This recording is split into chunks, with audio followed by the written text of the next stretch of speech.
आप सभी का स्वागत है आपके चैनल भक्ति भाव में। पुरुषोत्तम मास पावन मास में हम आप तक श्रीमद् भागवत की कथा के क्रमगत कुछ छोटे छोटे वीडियोस भेज रहे हैं। आप सभी उनका आनंद लें, देखें। आइए मंगलाचरण से शुरू करते हैं। ओम नमो भगवते वासुदेवाय नमः। ओम नमो भगवते वासुदेवाय नमः। श्री गणेशाय नमः। अज्ञानतिमिरान्धस्य ज्ञानाञ्जनशलाकया चक्षुरुन्मीलितं येन तस्मै श्रीगुरुवे नमः। वासुदेवसुतं देवं कंसचाणूरमर्दनं देवकी परमानन्दं कृष्णं वन्दे जगद्गुरुं। मूकं करोति वाचालं पङ्गुं लङ्घ्यते गिरिं यत्कृपातमहं वन्दे परमानन्दं माधवम्। ॐ कस्तूरितिलकं ललाटपटले वक्षस्थले कौस्तुभं नासाग्रे वरमौक्तिकं करतले वेणुं करिकङ्कणं सर्वाङ्गे हरिचन्दनं सुललितं कण्ठे च मुक्तावली। गोपस्त्रीपरिवेष्टितो विजयते गोपालचूडामणिः। नाम संकीर्तनं यस्य सर्वपापप्रणाशनं प्रणामो दुःखशमनस्तं नमामि श्रीहरिं परं। तप्तकाञ्चन गौराङ्गी राधे वृन्दावनेश्वरी शिवशभानुसुते देवी प्रणमामि हरिप्रिये। हरे कृष्णा कृष्ण कृष्ण हरे हरे, हरे राम राम राम हरे हरे। हरे कृष्णा कृष्ण कृष्ण हरे हरे, हरे राम राम राम हरे हरे।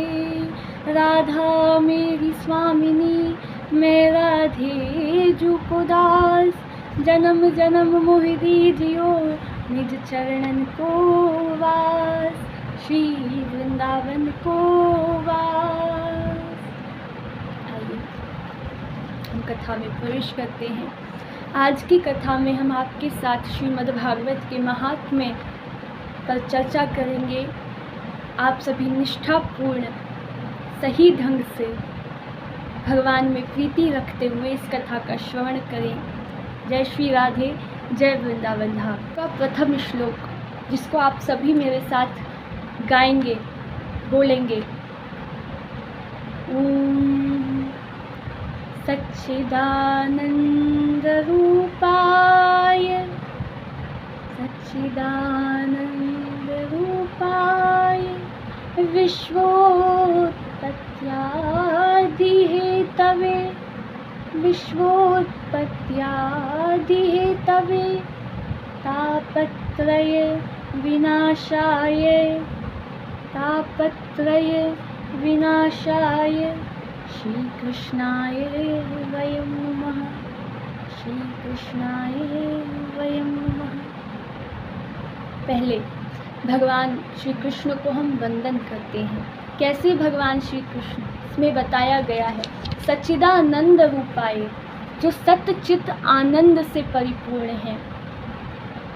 तीन तापों का नाश करने वाले हैं। तीन ताप, दैविक, दैहिक, भौतिक, इन तीनों तापों का नाश करें ऐसे भगवान कृष्ण। और जो कारणम सर्व कारणम, सभी जो कुछ हो रहा है सबके कारण है। उत्पत्ति, स्थिति और इस विनाश जो होगा उसके भी कारण हैं। ऐसे भगवान श्री कृष्ण को हम नमस्कार करते हैं। उसके बाद श्री सुखदेव जी महाराज को नमन किया गया है, नमस्कार किया गया है। बोलिए सुखदेव जी महाराज की जय। आइए, ये कथा शुरू कहाँ से हुई? श्री शौनक जी महाराज एक बार नैमिषारण्य में उपस्थित हुए और श्री सूत जी महाराज से कहते हैं, क्या कहते हैं, अज्ञान ध्वांत विध्वंस कोटि सूर्य समप्रभा। अर्थात हे सूत जी, आपका ज्ञान अज्ञान रूपी अंधकार के नाश के लिए करोड़ों सूर्यों के समान है।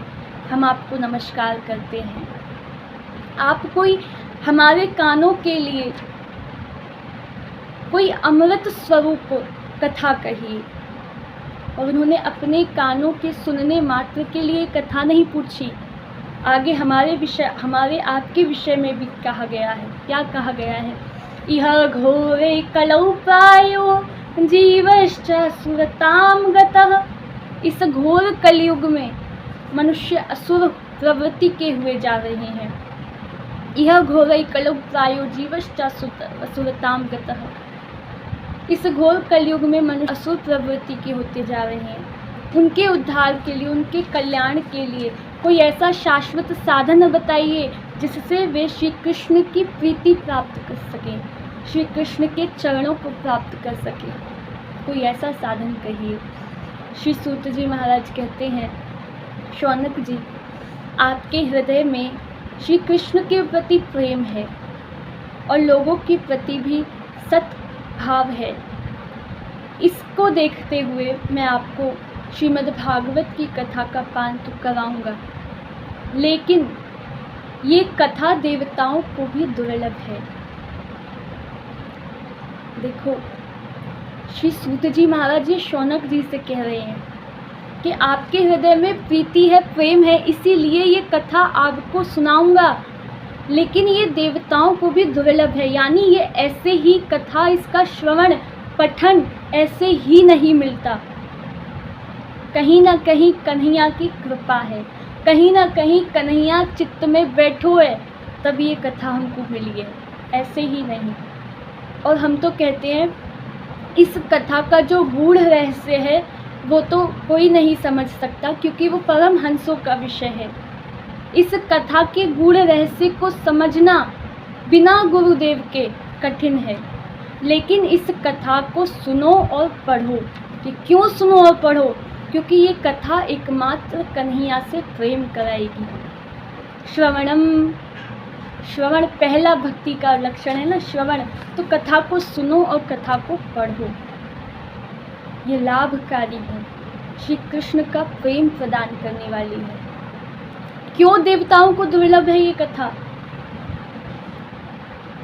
अभक्तांस्तांश्च विज्ञाये ने ददौ से कथामृतम् श्रीमद्भागवती वार्ता सुराणामपि दुर्लभा। श्री सूत जी महाराज कहते हैं, शौनक जी सुनिए, जब राजा परीक्षित को यह कथा सुनाई जा रही थी ना, तब देवता भी आए थे। अच्छा कि हाँ, देवता भी आए थे और अपना अमृत का कलश लेकर आए थे कि हे शुकदेव जी महाराज, ऐसा कीजिए कि ये परीक्षित महाराज को सिर्फ सद्गति ही तो देनी है, मृत्यु से अमरता ही तो देनी है। आप ऐसा कीजिए कि हमारा ये जो अमृत का कलश है, अमृत है, ये परीक्षित जी को दे दीजिए, ये अमर हो जाएंगे। और ये जो कथा है, इस कथा का श्रवण हमें करा दीजिए। श्री सुखदेव जी महाराज ने बड़ा प्यारा उत्तर दिया कि अरे देवताओं, आप इस कथा की तुलना अपने अमृत से कर रहे हैं। कहाँ, ये अमृत आपका कांच के समान है, और हमारा ये जो कथा है ना, हमारी कन्हैया की जो कथा है, ये साक्षात मणि है, पारस मणि। आप कहाँ तुलना करने आए हैं? ऐसा कहकर श्री सुखदेव जी महाराज ने उनको अनाधिकारी जानकर देवताओं को भी ये कथा नहीं दी, देवताओं को भी कथा का पान नहीं कराया। इतनी दुर्लभ ये कथा है। हम आप इस कथा का पान कर रहे हैं, हम आप इस कथा का रसास्वादन कर रहे हैं, हम आपको ये कथा मिली है तो हमारा भाग्य समझो।